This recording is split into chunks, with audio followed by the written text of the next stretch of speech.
Since we're together, might as well say, would you be mine? Could you be mine? Won't you be my neighbor? Won't you please? Won't you please? Please won't you be my neighbor? Oh, I have something I'd really like to show you. So I want to go outside right away today because there's something very special there. Come along.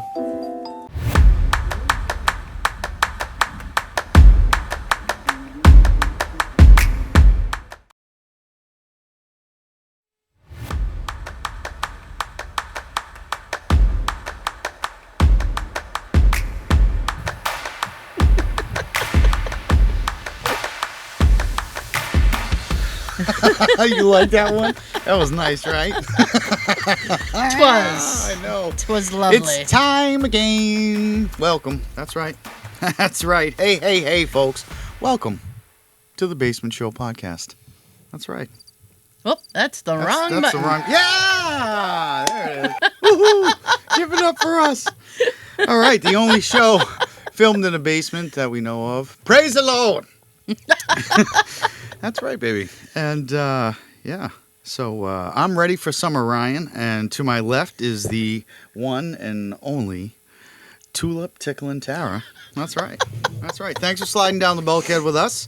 Please, baby, won't you like, share, subscribe? Then Peter Cottontail fast. Hop that ass. AZZ. On over to that notification bell. Click it so you'll know ASAP Rocky when we upload new mediocre content shorts. Yeah, woohoo is right. And we're streaming where things are streamed. Where streaming things are streamed. We're on the iHeartRadio, kid. Yeah, kid. Yeah, take us in your car, shop us around. Basement Show podcast on the go, yo. And hit us up on the Google voicemail. Follow the non-existing bouncing ball below, 617-286-2203. And lastly, let's practice that again. Lastly, but not leastly. I'm leaving that in. You should. It's our show. We're on the Instagram, the.basement show. You like that? Yes, you I do. How are you? I'm good. Yourself? It's so good to see you this morning. Isn't it, though? That 2 weeks goes by fast. You know? Yes. Yeah. Yes. It sure does. But if they miss us in the 2 weeks, there is shorts to be enjoyed. The shorts and what's that new thing we're doing? Expressions. It sounds like so there's, fancy, doesn't urban it? Legends Urban and legends. myths and origins of expressions that we all That's use. right. We take us to work, take us to work, all around. It's a learning experience. That's right. You're gonna learn today. How you're gonna learn? First, I'm gonna tell you, then we're gonna show you. you. That's right. That's right, baby. That's how we do it. Heck yes. Oh, wetting the whistle there. Ah. Yeah, I'm trying to get to my, trying to get the pipes all nice. Oh, You know what trying I to mean? get that broadcast That's voice right. going. So I sound real nice, just like this. Yeah. Fantastic. All right. So I went to the dentist this week. Did you? Yep. I went and saw my man, yeah. Dr. Lee, in the place to be. Oh. You know, got the tooth cleaned, feeling nice. You know, in the chair, hoping for a good report. And he comes in, and he's like, "You're doing really well. You're flossing, you're rinsing, you're brushing." He's like, "You're looking great." Oh, 7 o'clock that night, you know, sitting in my rocking chair, Woodland. Sitting in my rocket. You were not with it. Of course I was. You know, sitting on the rocking chair. All of a sudden I hear tink inside of my mouthpiece. And Oh, a piece of boy. my tooth cracked off the side of it. No. So I put it in a plastic bag. You did it. Yep, I go to the dentist the very next day. Dr. Lee walks in, and I just do this, T. I just look right at him. I have the bag, and I'm like, "What did you do?" And he's like, "Oh, my God." I'm like, "You broke me." You broke I'm me. like, "Now you must fix." But come to find out, the dental procedure is covered under my extensive health net, whatever it's called. So Thank goodness. Yeah, I said, so we're literally down for the crown, Dr. Lee. And he's like, yes. I'm like, I am the king of teeth. The king of teeth. That's right. So that's my little story for you for my exciting week. I was trying to remember my dentist's name. I don't remember it As now. long as it's not Dr. Ether. You know what I mean? I don't know enough about that.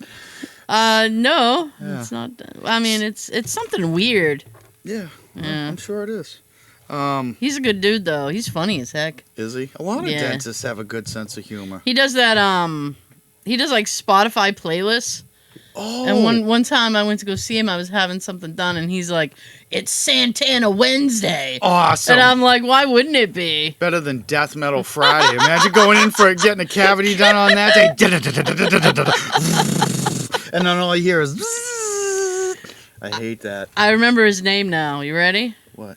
It's Dr. Bleak. Dr. Bleak? Dr. Bleak. Wow. That's the perfect name for a dentist. I'm Dr. Bleak, and I'm here to make you smile. Ooh. Baby. Oof. All right, so enough of the trash talking. Trash talking. Oddly enough, do we want to start with that? We can start with that. Oh, yes. I'm so psyched. Are you ready? Oddly enough, news. Yeah. Beep, beep, beep, beep, beep. Olive oil in coffee? Yes. What? What? What? You don't say. You do? I do. You did? I do say. Here we go. In Milan, putting olive oil in coffee is hardly a tradition in Italy, but that didn't stop Starbucks CEO Howard Schultz from launching a series of beverages that do just that in Milan, Starbies, baby. which is apparently the city that inspired the coffee chain. Right. And fashion. Yes. think, yes. Well, Milan's like the fashion, supposed to be the fashion capital of the world. I know. I'd love to go there and get dressed up. Anyway, I digress. I Moving want on. to go and look fancy. That's right. The coffee olive oil concoction echoing a keto-inspired trend of adding butter to coffee. Oh. That sounds disgusting. It does, but I'd still try it. Butter and coffee? Right.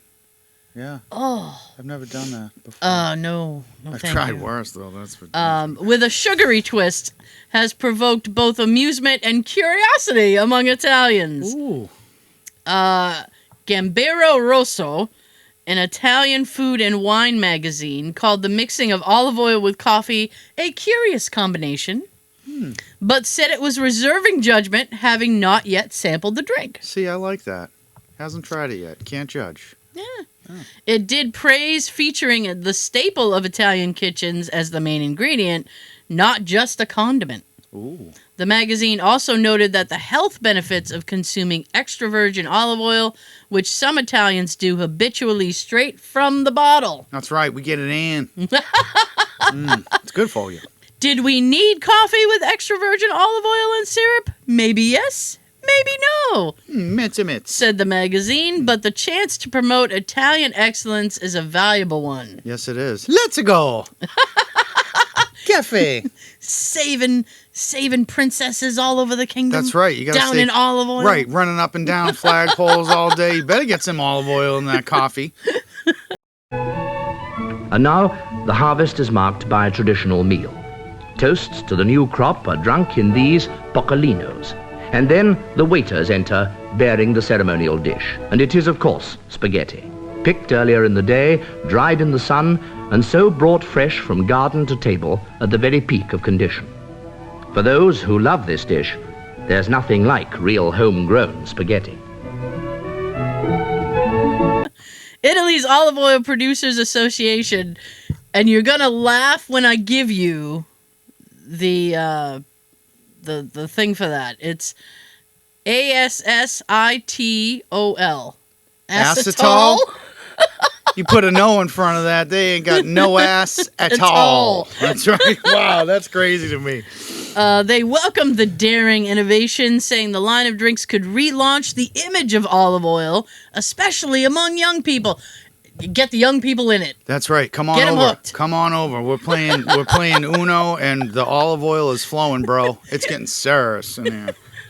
Draw 4. That's right. Draw 4. Draw 4. It's on you. House rules. The association has been promoting added olive oil to cocktails. Schultz presided over the launch of Oliato, meaning oiled in Italian, last week on the eve of Milan Fashion Week Yes, baby. for an invitation-only crowd at the company's Milan rotisserie. Roastery. Roastery. Sundries. I immediately went to chicken. Rotisserie. Rotisserie, yeah. Yes. I want the chickens. Yeah. Yeah. Okay. The beverages will be rolled out in Southern California this spring, Japan, and the Middle East and Britain later this year. So I don't know if the U.S. is going to get this olive oil coffee. Right. We may not, but Or you could just make your own. it's rolling out. You know, a little If you Filippo. travel, you may see it at a foreign Starbucks. Right. You know, a little Filippo Barrio, extra EVOO mixed in with your Folgers. Sounds good. Not at all. But I'd still try it. All right. I don't know that I would. I keep dropping my pen. That sounds like a diuretic. It does. It does. You'd be in the potty all day. Yeah, body patrol. No good. Oh. Oh. All right, let's sail on into stupid crimes. Stupid crimes. Yeah. Unsolicited pizza, Really? which is a sentence I never thought I would say, but it's fun to say. Unsolicited pizza. It is fun. I'm trying to obtain an unsolicited pizza. I like that. I like that a lot. Okay. If in Louisiana, do not try to send anyone a surprise pizza, or you'll have to pay heavily for this appalling gesture. That's right. A whole $500 fine is What? headed your way. 500? So think twice before you prank your friend with Domino's. Wow. Yeah. So Do not send an unsolicited pizza. Yeah, well, that song lied. They're not always having a good time down on the bio. No. No. And I was born a rambling man, and I certainly wouldn't go down to Louisiana for pizza number one, jambalaya, yes. And I definitely wouldn't prank someone with a pizza, but wow, what a fine, huh? Yeah. No jail time, just a $500? No, just $500 fine. So, like a $16 pizza. Well, what's pizza now? What is it for a small pizza? $85? For a small pizza, I think it depends where you go. I think you're ridiculous. willing to spend $10 to $12. Yeah, now I'm getting upset. So, yeah, down on the It's not bayou. my fault. It's not. Illegal to send someone a surprise pizza.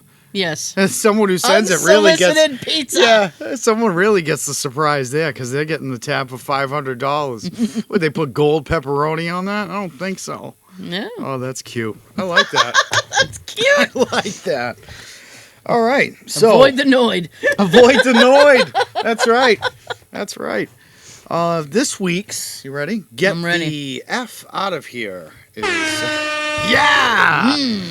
So this is a pretty intense one. I was really passionate about it. Ooh, yeah, I passion. was passion. I got plenty of that.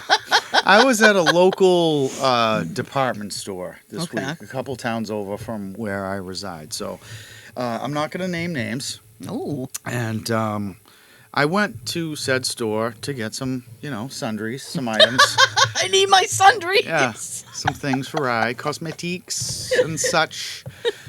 So I had to use the restroom, and I was cool with it. It was number one, thank God. I'm not really a person that likes to do too out in public, and I couldn't. Sometimes. You got to do what you got to do, and I Yeah. tried to. The urinals were full, Ooh. so I had to go into a stall.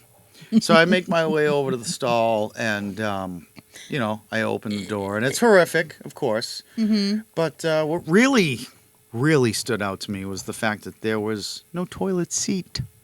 There was no toilet seat. It was ripped off. Ripped off? Right. Who had such a violent bathroom adventure? That's what I'm saying. Either that or someone had a knockdown, drag out fight. And someone was, you know what I mean? My imagination's all over. Oh, I the road, want to so- know what happened.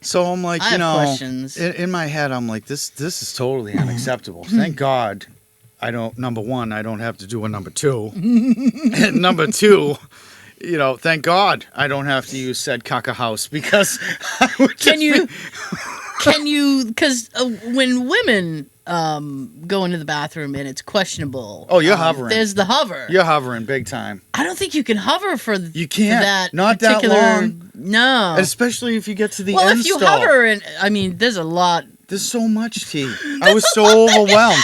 There's toilet paper everywhere. The toilet seat things that you put on the non-existent toilet seat.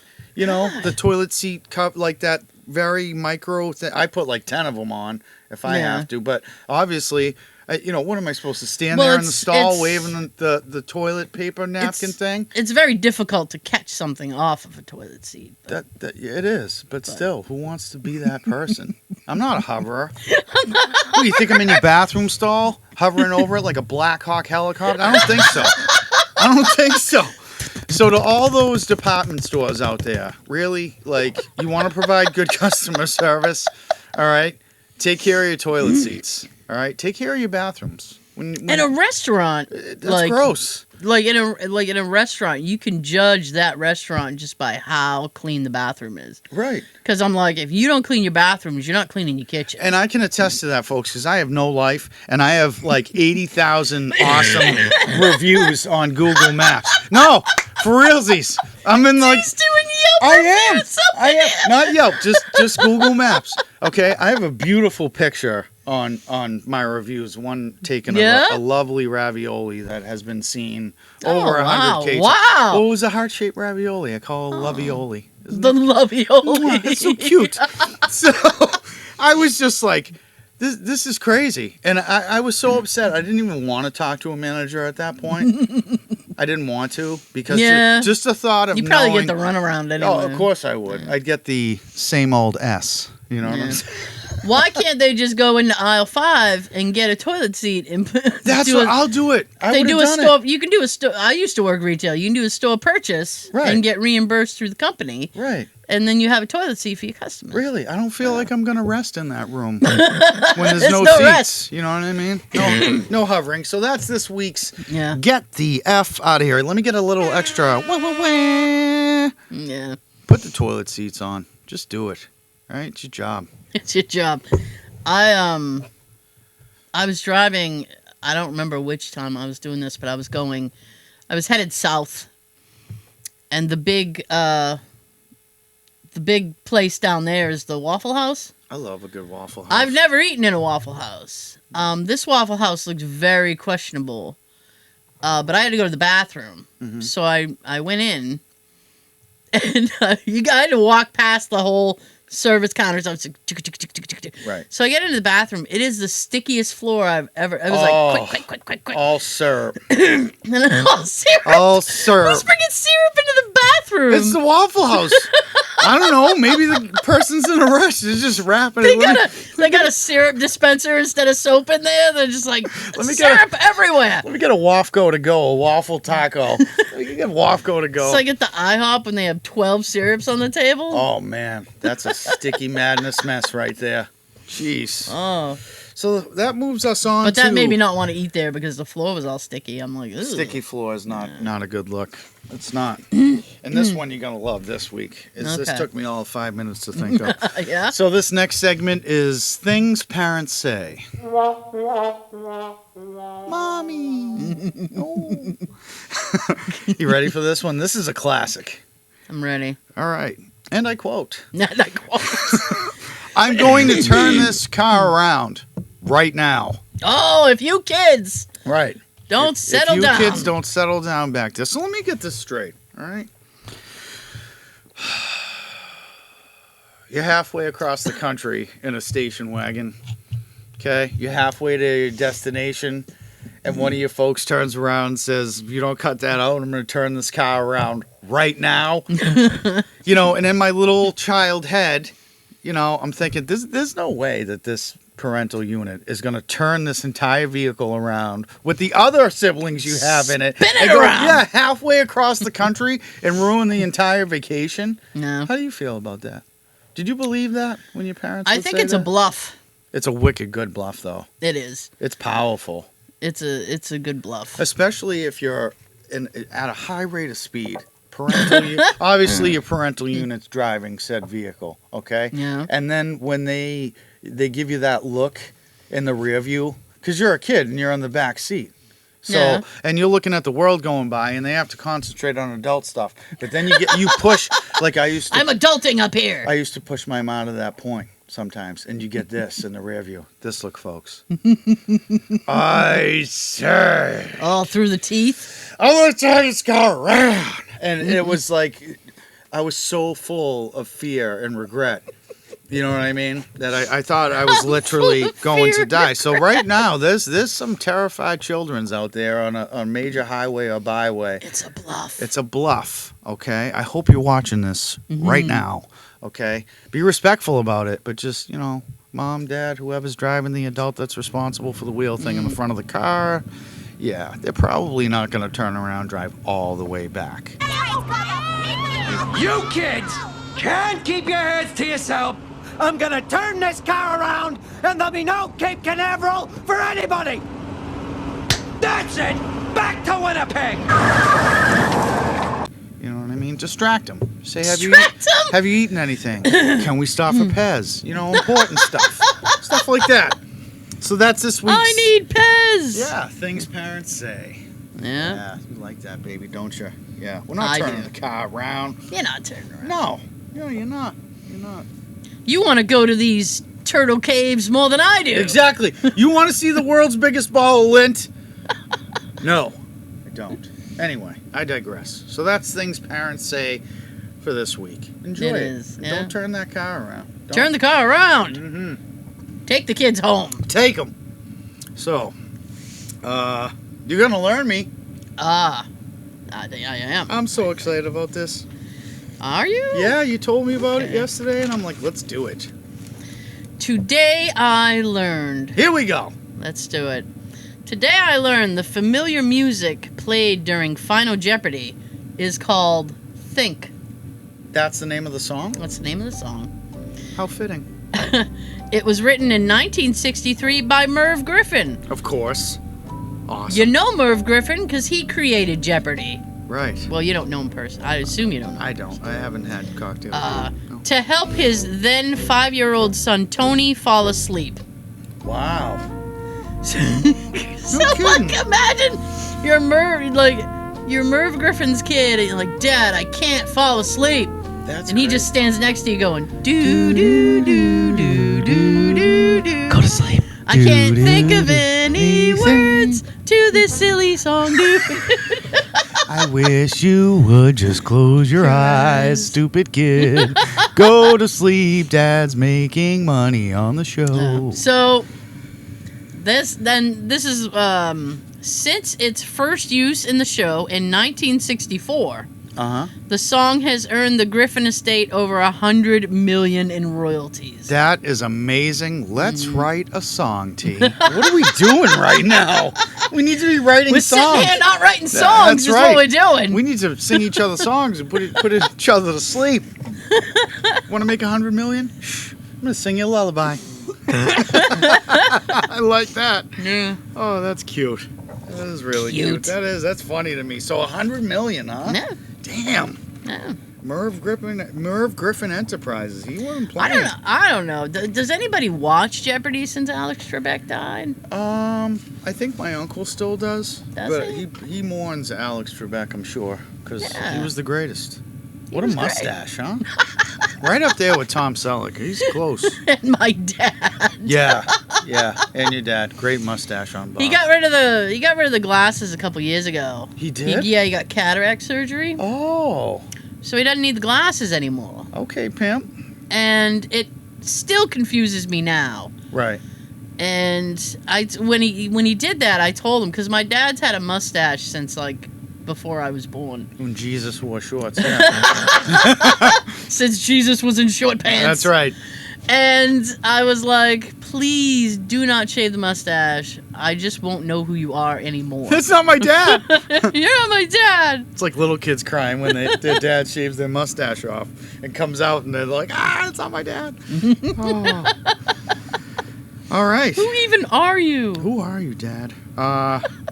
You went out for cigarettes and milk 30 years ago. All right. Horrible history. Horrible moments in history. It's going to be so bad. Of course it will. I can't wait. Because history is horrible. It can be. Yes, mostly. Today we're going to learn about the Great Boston Molasses Flood. Ooh, Sticky Waffle House. I know. It's a lot of very sticky episodes. That's right. Episode. This occurred January 15th, 1919. Ooh. Fiery hot molasses floods the street of Boston. Roll me, baby. I'm hot. It's sticky. On January 15th, 1919, killing 21 people and injuring scores of others. Damn. The molasses burst from a huge tank at the United States Industrial Alcohol Company building in the heart of the city. The United States Industrial Alcohol Building, we need to Adjust that. come up with a shorter name for that. Yeah. Was located on Commercial Street near the North End Park in Boston. It was close to lunchtime on January 15th, and Boston was experiencing some unseasonably warm weather as workers were loading freight train cars within the large building. Next to the workers was a 58-foot tank filled with 2.5 million gallons of crude molasses. Oh, you looking sweet, baby. Oh, goddamn. Suddenly, the bolts holding the bottom of the tank exploded, shooting out like bullets, and the hot molasses rushed out. Oh. An 8-foot high wave of molasses swept. An 8-foot high wave. Imagine that. That's like Shaq. Coming at you. Of molasses swept away the freight cars. Yeah. And caved in the building's doors and windows. The few workers in the building's cellar who had no chance as the liquid poured down and overwhelmed them. That's horrific. It's like lava. Yeah. And it's hot and it's And consuming. I've been burnt by molasses before. Have you? By hot molasses. Yeah, I used to work at a place where I needed to mix that up. Oh. And one of the guys spilled it one day. Ooh. And we all got splattered with it. It was really bad. Ah. Yeah, it hurts. Well, I don't live the kind of life I come in contact with molasses a lot, but I can imagine. You braggart. You're like, oh, I'm sweet enough. I don't need molasses today. Saccharine. Yeah. The huge quantity of molasses then flowed into the street outside. I know this is horrific, but that must have been very interesting to see. Oh, yeah. Unsolicited molasses. Right, unsolicited molasses flowing down thy streets of Boston. It literally knocked over the local firehouse and pushed over the support beams for the elevated train line. Holy smokes. Hot. The hot and sticky substance then drowned and burned 5 workers at the Public Works Department. Oh, boy, that's no good. In all, 21 people and dozens of horses were killed in the flood. Now I'm even more sad. Yeah, that's really sad.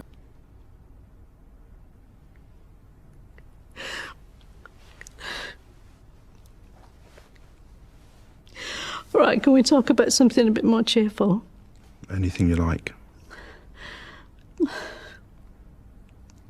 Do you like ABBA? I love ABBA. Yeah. It took weeks to clean the molasses from the streets of Boston. This disaster also produced an epic court battle, as more than 100 lawsuits were filed against the United States Industrial Alcohol Company for a 6-year investigation that involved 3,000 witnesses, 45,000 pages of testimony, and a special auditor finally determined the company was at fault because the tank used had not been strong enough to hold the molasses. Nearly $1 million was paid in settlement of claims. Wow. In 1919, That's $1 million.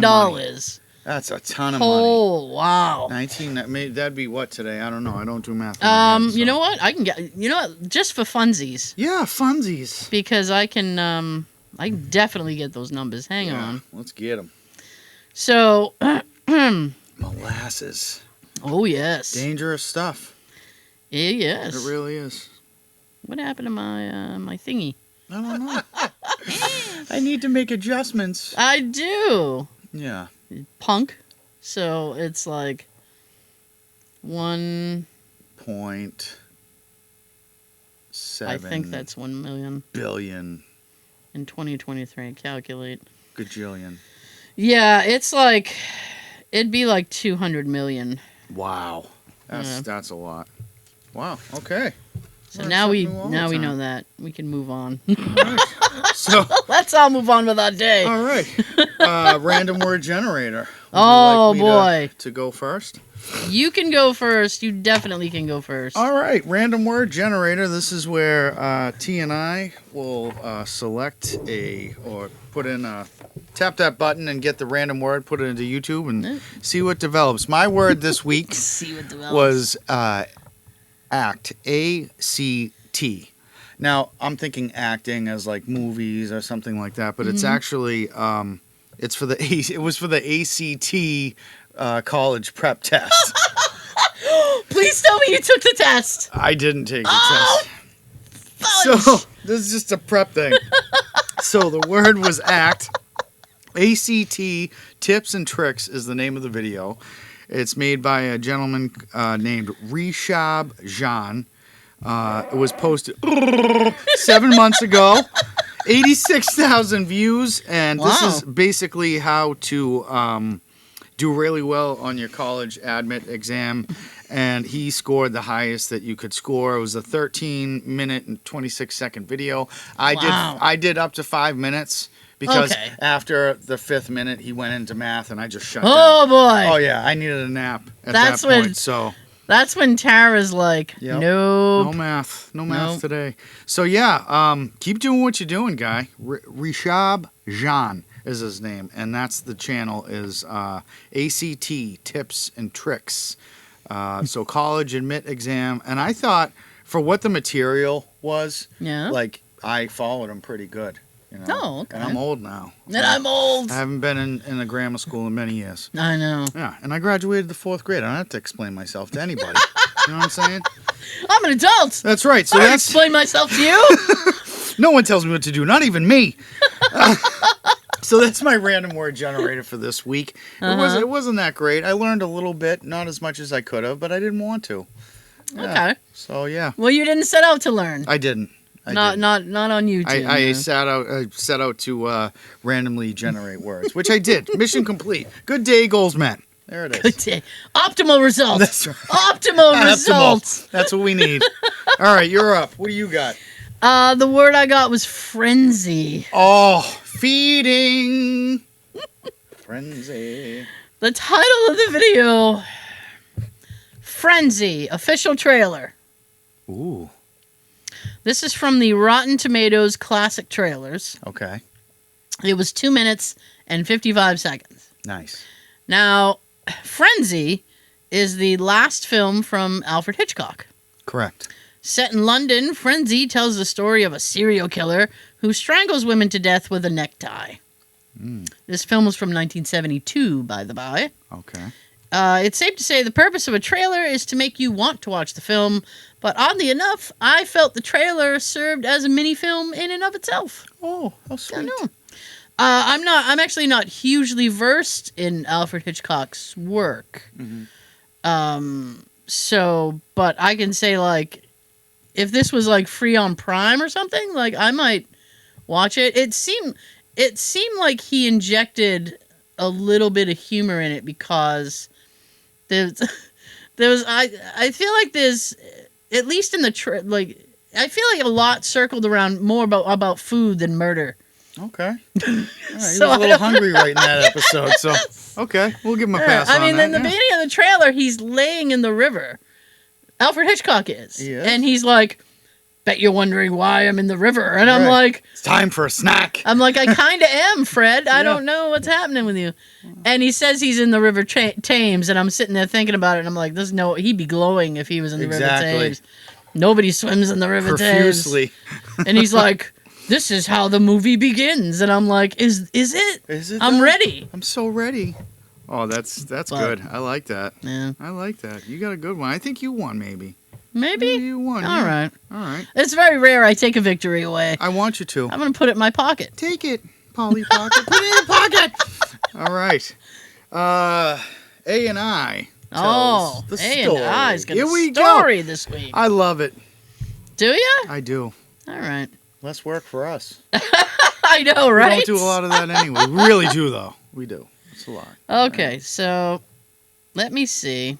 Whose voice are we going to pick this week? Whose voice? Let's pick a name. Picking a name. Mm-hmm. Let's see. How about, because we did Elizabeth last week. We did. I'm just gonna say the first guy. His name is Davis. Oh, all right. Let's take Davis. Let's go, Davis. Let's do See it. what you got, boy. All right. All right. Let's get this cranked up. There we go. This is what did we call this one? I don't know. Easter something? Keister? I don't know. This is called the special gift. A special gift. Yep. I love those. Once upon a time, there was a magical creature known as the Easter Bunny. Every Easter, the Easter Bunny would travel around the world, delivering Easter eggs and Easter-themed presents, but not marshmallow Peeps, to all the children. No The Peeps? Easter Bunny was a surprisingly well-traveled It's a creature, ripoff, as bro. it could move quite quickly, hopping from house to house in the late hours of the night, much like a burglar, but a good kind. The Easter Bunny was also known for its magical powers that it could use when delivering gifts. It's said that the Easter Bunny could magically vanish into thin air or appear out of nowhere to frighten children. Magic Bunny. To frighten One children. Easter, the Easter Bunny was especially busy traveling around the world, delivering Easter eggs and presents to all of the children. All the children. All As little the Easter children. Bunny hopped from house to house, he noticed one house in particular that caught his eye. Uh-oh. The house was filled with symbols of health and wealth, and the Easter Bunny was intrigued. Oh. He decided to hop in and take a closer look. As the Easter Bunny entered the house, he noticed a family gathered around the dinner table. On the table were many delicious treats in the shape of rabbits. The Easter Bunny was so sounds moved by shocking. the display of hospitality the family had put together that he decided to leave them a special gift. Oh. The Easter Bunny A reached turd. into his Yep. pocket and He took out pooped. several colorful Easter eggs and Yeah, carefully he laid placed an them egg. around the dinner table. He then disappeared, leaving behind the sweet surprise he had brought them. Sweet The surprise. family was so surprised and thankful to have received such a special surprise that they decided to keep the Easter eggs as a reminder of that wonderful Easter. To this day, the family continues to celebrate Easter and remember the Easter Bunny who brought such joy and surprise to their family, but not marshmallow Peeps. That's the end? That's Not the end. Marshmallow Peeps? But not marshmallow Peeps. Oh, man. How could you forget the Peeps? You know what I mean? I actually don't like marshmallow I'm not Peeps. a fan of the Peeps, but I did see the new Peeps that came out, and some of them are drizzled with chocolates. So I might try one of those. Yeah. Well, I find them very like I don't Sugary. like very sugary. Crystallized sugar. Yeah, my mom likes them. Yeah. All right. So, So, that's it. This episode is everything but the Peeps. That's right. Everything but the Peeps, baby. All right. So please don't forget to like, share, subscribe, hit that notification bell. Check your vehicle's tire pressure to optimize maximum gas mileage. And remember, it costs $0 to be kind to someone. Aw. Yeah. All right. Now on to checking the Google voicemail. Yes, sir. Let's see if we got one this week. We do. I know Juicy Brucey's out traveling still, so we'll probably hear from him probably whenever we hear from him. He's a wild man. He is a wild man. Love that guy though. All right. We always have one. We do. Here we go. Here we go. Hey, it's Peter Cottontail calling in, and just want to say I'm hopping on down that bunny trail, and I think that the basement show is absolutely fantastic, and I'll be listening to it when I'm driving around in my egg-shaped Cadillac. Ooh. Happy Easter, stay off my... Oh, I think there was Stay off my what? Stay off my something. We're gonna have to find out what he was saying, or she, whatever. That was great though. Wow. Egg-shaped Cadillac. That'd be Egg-shaped something. Cadillacs. Huh? Nice. Ooh. All right. Well, that's another one in the books. I love T. She loves me. I do. Yeah, we love you, and we'll be back in. We love you and all you do. Yeah, and all you do. Thank you. Thank you so much for inviting us in to your homes, cars, SUVs. Take us Shower. with you. Yeah, shower. Yeah, I want to shower with you. Yeah. And we'll be back in 2 and 2. We love you guys. Thank you. Mwah.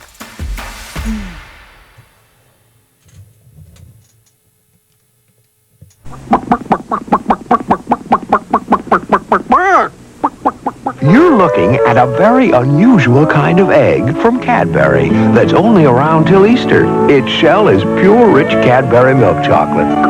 But look, inside sits a sweet creamy yellow yolk surrounded by delicious white filling. Cream eggs from Cadbury. Why, they're the best thing to come along since the Easter Bunny. And when he's gone, they're gone. Yes. Yes.